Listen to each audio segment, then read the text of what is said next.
The alien tore through Shinnok's flesh, reducing him to a bloody pulp. The creature then returned to its nest in Outworld. It continued to venture forth looking for suitable hosts for use in establishing a new hive. The alien found more than a few intriguing species and dragged them back to its lair.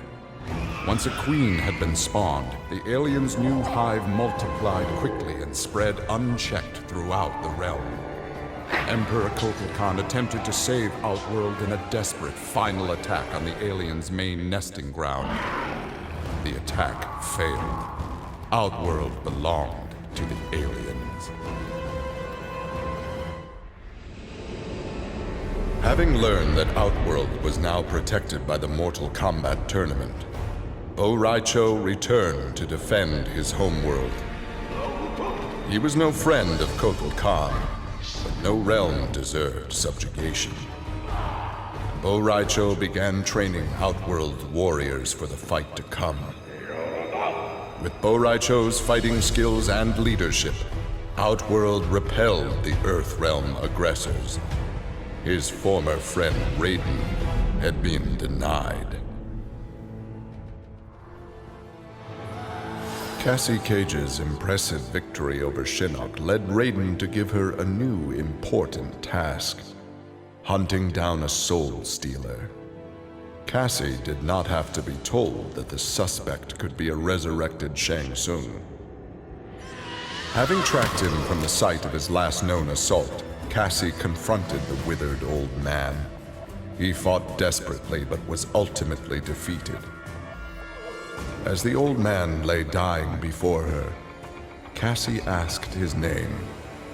With a mixture of sadness and relief, he whispered, "Shujinko."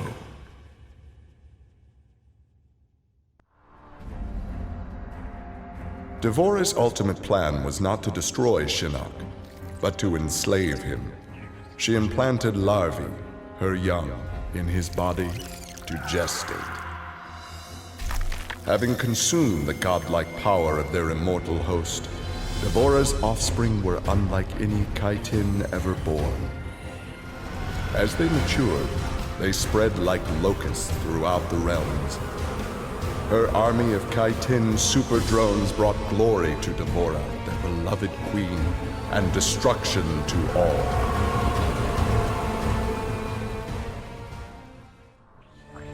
Alone once more, Ermac searched the labyrinthine corridors of Shao Kahn's old fortress, searching for the source of a faint voice calling to him. Suddenly, a wisp of dust brushed his chest, wrenching free one of his many souls. The dust took the form of a man who began to consume soul after soul. As the weakened Ermac stared helplessly, he recognized the mysterious figure. The sorcerer Shang Tsung, returned from death.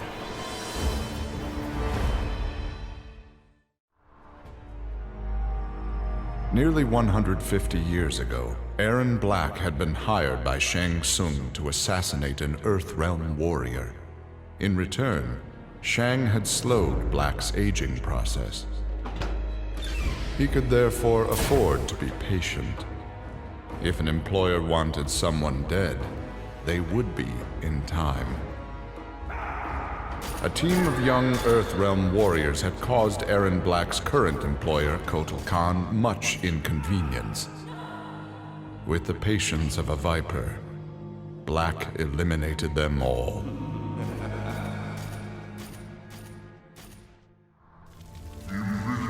For many years, Farah and Tor were a symbiotic pair, as is natural with their species. But that bond was broken when Farah came of age and began the Great Transformation. Farah Tor returned to the Tarkatan wastes, where Farah began her metamorphosis. The process took an agonizing 3 Outworld years, during which time Tor withered and died.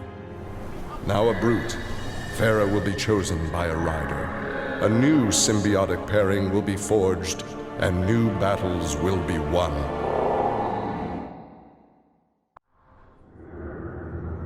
The Shokan had become outcasts for refusing to aid either side in the Outworld civil war.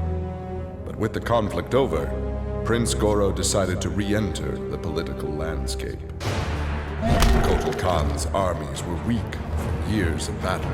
Melina's rebels were scattered. It was an easy matter for the Shokan to seize control. The newly crowned Emperor Goro had his rivals exterminated. No Aztec, Khitan, Edenian, or Tarkatan would usurp his throne.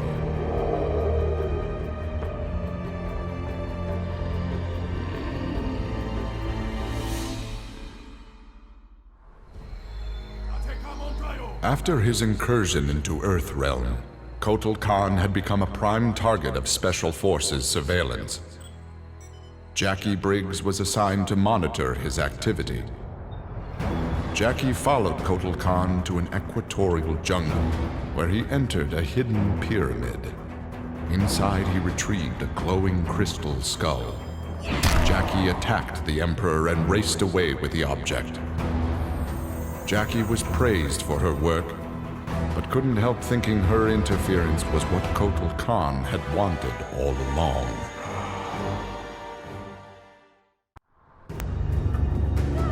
Like Scorpion, Jason Voorhees was a revenant. A vengeful spirit returned to life. Hundreds had fallen victim to his bloodlust.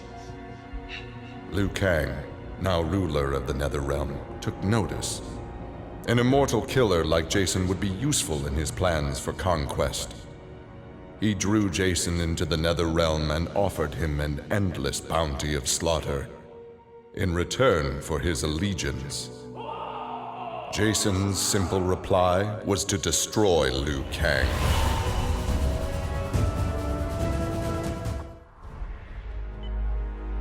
After Shinnok's fall, the hospitalized Johnny Cage asked Jax to fill in as leader of his squad. Jax agreed. It was a chance to spend time with and protect Jackie. Boarding their transport after a routine mission, Jax's greatest fears were realized as the mercenary Aaron Black sprung from the cargo bay and fired on the young heroes. Fortunately for Jackie and company, Jax's quick reflexes and bulletproof arms deflected the assassin's rounds. Jax quickly subdued Black, then slipped into shock as a red stain engulfed his chest.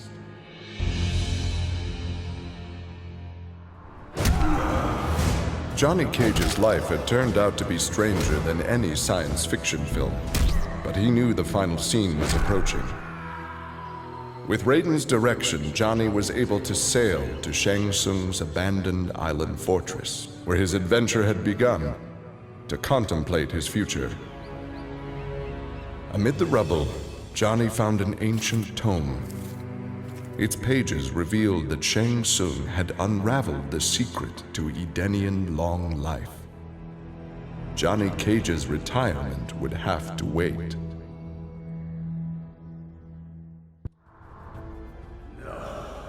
Kano had always been a survivor, but even he would one day succumb to fate. His ideals of ruthless terror would die with him, unless he could pass on his methods to a new generation. Combat, weapons, high-tech sabotage, torture, all would be part of the curriculum. But before his students could learn his techniques, Kano would beat the weakness out of them. They would understand, or die trying. Kano's first pupil? His own son. Class was now in session. Having defeated Shinnok, Kenshi joined Takeda on his quest to avenge his mother Su-Chin's murder.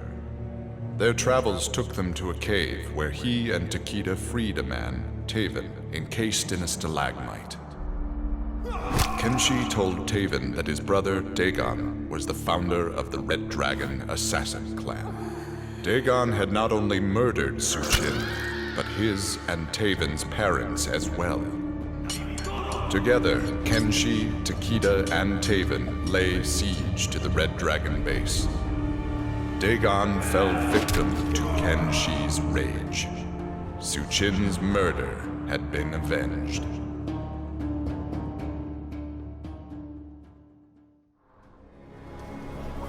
Kitana found herself walking the streets of a magnificent, shining city. This was Edenia, a realm freed from Outworld, and Kitana was its beautiful queen. This was the timeline unaltered by Raiden.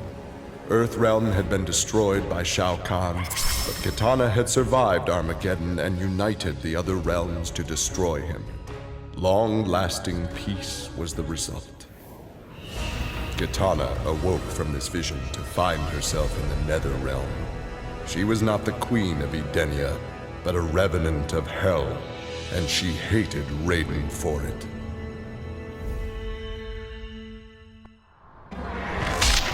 Kotal Khan returned to Outworld determined to rebuild his forces. But Raiden defeated him in a surprise attack and claimed dominion over Outworld. Desperate, the Emperor called upon the Elder Gods to aid in preserving his sovereignty. They granted his request, invoking the most sacred of contests. Now, once every decade, Kotal Khan must enlist his greatest defenders to face Raiden's challengers in mortal combat.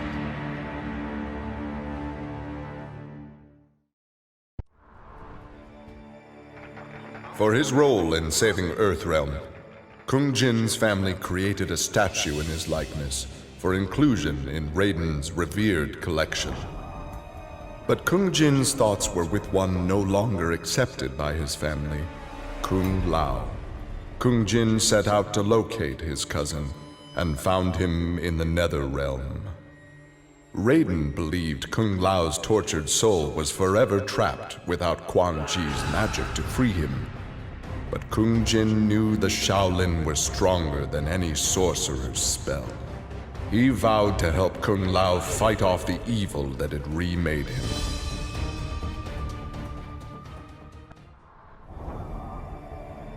After Shinnok's defeat, Kung Lao found himself trapped in the Nether Realm, his soul corrupted by Quan Chi's dark magic.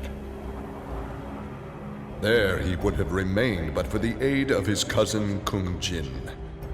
Together, their Shaolin strength repelled the evil sufficiently enough for Kung Lao to escape that dark realm and control his inner demons.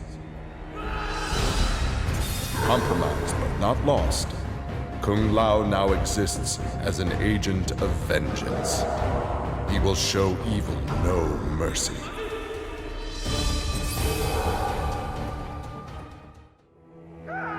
Leatherface had cut down the old man in the strange outfit. Maybe now that he was dead, the pretty yellow-haired gum-chewing girl would notice Leatherface. Putting on his fanciest mask, Leatherface found the army camp where the pretty girl could be found most days. He had to cut through a few guards and more than a few of her friends to get to her, but it was worth it. He pulled out the old man's face, which he'd saved for the girl as a present. The girl didn't want the present, and she wasn't being nice. So Leatherface chopped her into tiny pieces for Drayton to use in his chili. He then took off his mask and set to work on the girl's face. If she wasn't going to be his girlfriend, she could be his in other ways.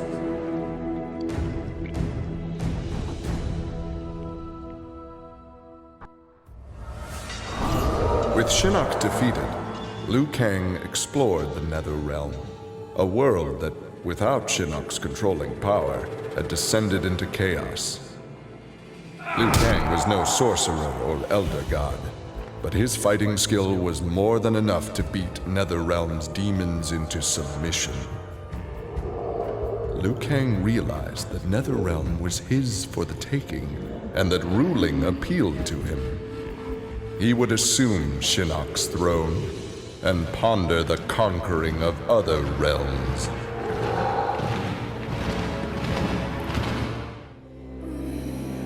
Overcome with exertion, Melina collapsed and felt her soul gliding through the ether. She awoke in an incubation chamber. Nearby were countless others, each containing an exact copy of her. Melina found she could read each being's mind and they hers. They quickly realized the benefit of so many fierce warriors sharing one mind. As they plotted revenge on their enemies, the architect of the Melina's awakening laughed quietly.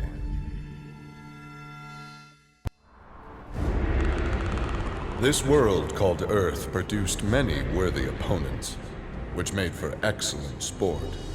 Some possessed a power previously unknown to the Predator's race, sorcery. The Predator sought to harness this new power for use in his conquests. He analyzed a trophy from a recent battle and eventually discovered its secrets. With the power of sorcery, the Predator was unstoppable and decimated whole worlds single-handedly.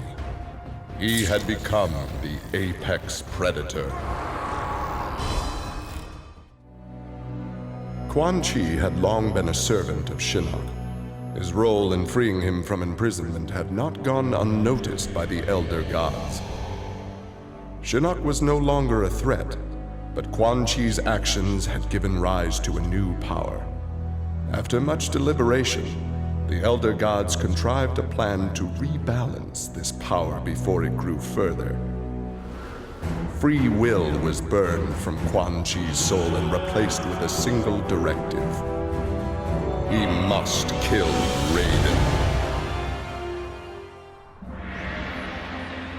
After millennia of fending off Earthrealm's enemies, Raiden began to wonder if defense was the best path to peace.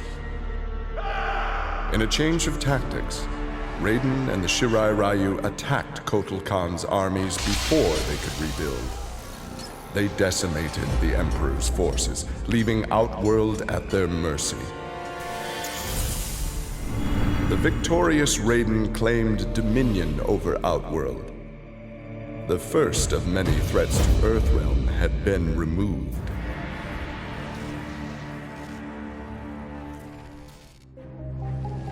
After Shinnok's defeat, Reptile was ordered to Earthrealm by Kotal Khan to assess the damage. Such intel could prove useful in future conflicts. Stumbling upon a collapsed cavern, exposed during the crisis, Reptile was shocked to see raptors emerging from within. Unlike the rest of his race, these raptors had never left Earthrealm for the doomed realm of Zaterra, and thus had remained safe and hidden. Alone no more, Reptile vowed to remain with his rediscovered people and reclaim their Earthrealm homeland.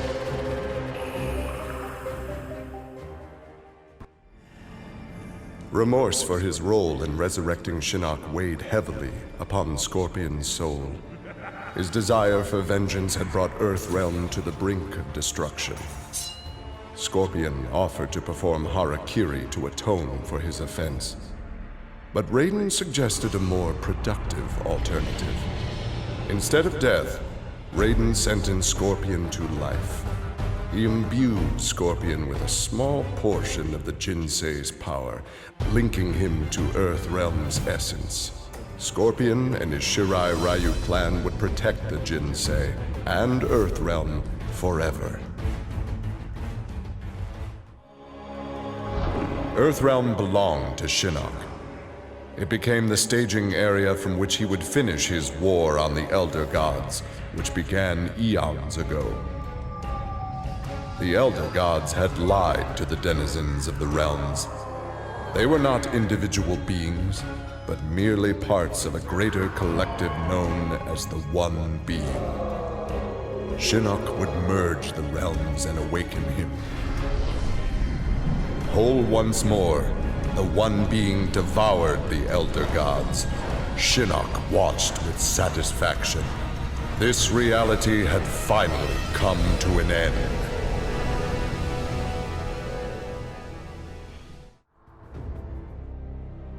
Exhausted by her ordeals, Sonya slipped into a deep sleep and began to dream. Kano held Jax and Cassie hostage. He made Sonya choose who would live and who would die. Seeing no way to free them both, she chose Cassie and screamed as Kano killed Jax before her eyes. Still screaming, she was awoken by Johnny. He had horrific news. Jax was dead by an assassin's bullet.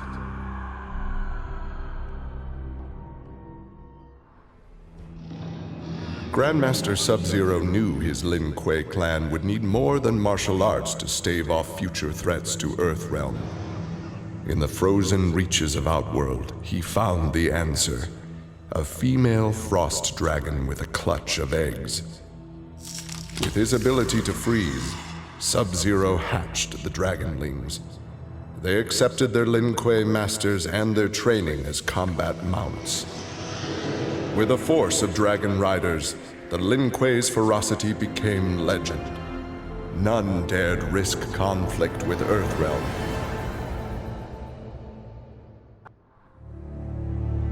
With Shinnok defeated, Takeda and his father set out to find his mother's killer, a member of the Red Dragon clan. Special Forces tech enabled Takeda to locate the clan's base and disguise himself and Kenshi as they infiltrated their ranks. Deep within the mountain stronghold, Takeda discovered an actual dragon, a prisoner of the clan. The creature used its magic to divine the murderer's name, then transport Takeda and Kenshi to a faraway cave. There they discovered a man encased in a stalagmite. The dragon had said this man would also have reason to confront Su Qin's killer. Takeda began to free him.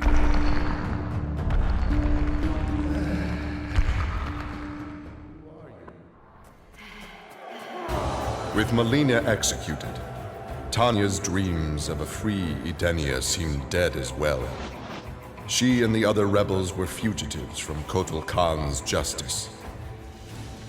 Her fellow Edenian, Rain, had proved a powerful ally and a satisfactory consort, but he had become useless to her. In exchange for leniency, Tanya informed the Khan of Rain's whereabouts. Imprisoned, but alive, Tanya's plotting began anew.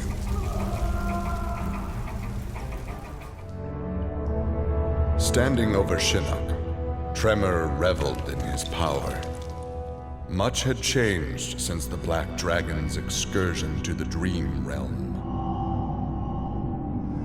Kano had sent Tremor's team there to retrieve a psych bomb to be used in Kano's theft of Shinnok's amulet. Exposure to that realm had increased Tremor's power and expanded his mind.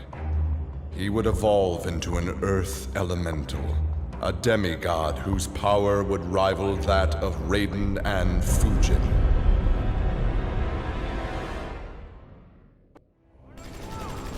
After destroying Shinnok, Triborg turned his attention to the Special Forces. General Blade and the others fought valiantly, but their human weaknesses led to their inevitable defeat. Now with access to the SF computer network, Triborg used it to interface with the Lin Kuei storage drives from which he was spawned. He saved the brainwave data of dozens of his Lin Kuei brothers and sisters to the SF servers. The SF laboratories provided the materials necessary for Triborg to create cybernetic bodies for each one. Soon the downloads were complete. The Cyber Lin Kuei had been reformed. But because Sub-Zero had forever sullied the clan's name, Triborg decided to begin anew.